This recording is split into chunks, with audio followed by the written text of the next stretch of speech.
কে যেন মদিনার পথ দিয়ে বলে যায় রাসূল নাই, সরওয়ারে দু আলম নবীর ওফাত হয়ে গেছে রে।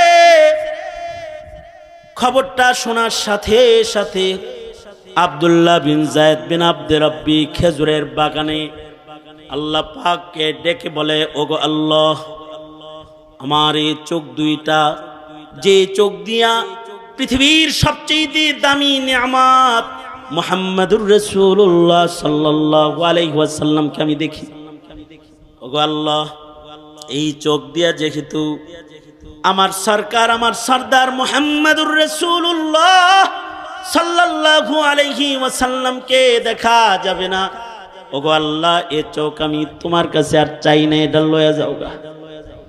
যে চোখ দিয়া রাসূল দেখা যাবে না, এই চোখ দিয়া দুনিয়ার আর কোনো নাজ নিয়ামত দেখতে চাই না। এবং দোয়াটা এমন দোয়ায়ে মুস্তাজাব, এক দিক দিয়া দোয়া শেষ হইছে, আর এক দিক দিয়া আল্লাহ তাআলা ওনার চক্ষু দুইটাকে অন্ধ করে দৃষ্টিশক্তি নিয়ে গেছে।